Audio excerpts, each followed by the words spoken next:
네, 일제강점기에 한국에서 다양한 인물과 풍경을 그렸던 엘리자베스 키스라는 영국 화가가 있는데 이 화가 작품 가운데 조선시대 무인 초상화가 있습니다. 특이하게도 배경에 거북선이 여러 척 그려져 있는데요.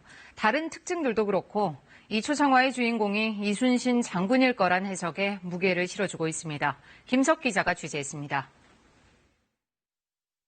군복인 융복을 입고 손에는 등채라 불리는 채찍을 쥔 조선의 무인. 배경엔 거북선이 여러 척 그려져 있습니다.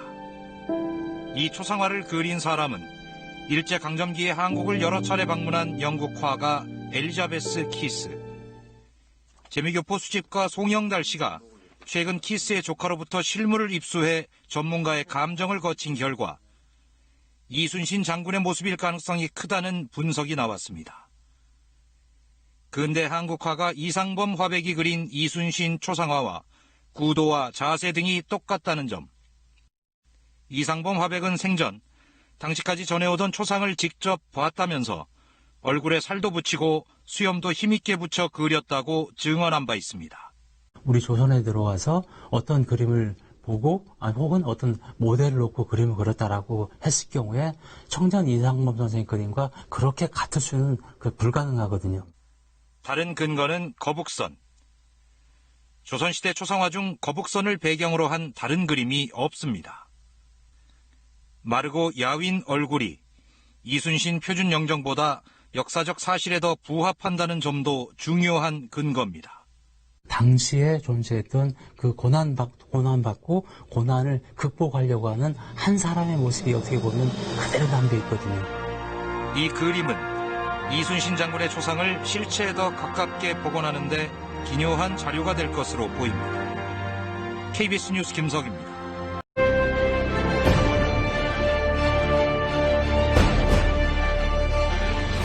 표준영정 지정은 매우 중요한 의미가 있고요. 우리 국가의 문화적인 가치하고도 직결되어 있다고 생각합니다. 따라서 역사 정의에 위배된다든지 국민적 정서에 맞지 않으면은 그 자체가 국가의 유신을 추락시키기도 하기 때문에 적극적으로 올바로 되도록 해야 된다고 생각합니다. 표준 영정 1호라는 상징성이 크지만 그동안 친일 화가가 그렸다, 또 고증이 잘못됐다 이런 논란이 많습니다. 이 정부가 이순신 장군의 표준 영정에 문제가 있다는 점을 인정하고 곧 철거하기로 한 것으로 KBS 취재 결과 확인됐습니다. 안다영 기자의 단독 보도입니다. 아산 현충사에 있는 충무공 이순신 장군 영정. 1976년에 지정된 첫 정부 표준 영정으로 한국 화가 장우성 화백이 그렸습니다.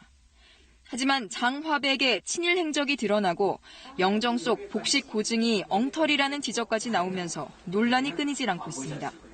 16세기의 인물이 19세기 복식을 착용하고 있다는 게 눈에 거슬리고 신분을 확인하는데 이분은 굉장한 선무 1등 공신인데 19세기 옷을 입고 있어서 문화재청이 2010년과 2017년 문화체육관광부 영정심의위원회에 2차례 해제 신청을 했지만 모두 반려됐습니다.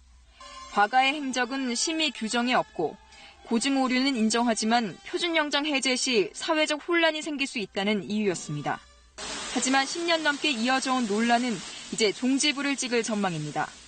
현충사 관리소가 지난 18일 복식 고증 오류와 작가 친일 행적에 대한 지적이 있다며 다시 영정 해제 신청을 했고 문체부가 올해 광복절 전에 이순신 영정을 철거한다는 내부 방침을 세운 것으로 확인됐습니다.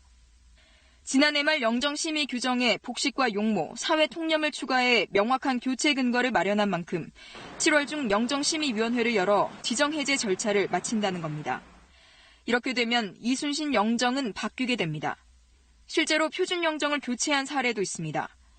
과거 유관순 열사의 얼굴이 고문으로 부은 수감 시절 사진을 토대로 그려져 실제 모습과 달라 보인다는 지적이 잇따르자 2007년 영정을 새로 제작했습니다. 기존 유관순 표준 영정도 장우성 화백 작품이었습니다. 그다음에 친일파가 만든 그림들에 대한 지정해제 논의가 있을 것이고 나아가서는 표준 영정 제도 자체를 재검토해야 된다라고 하는.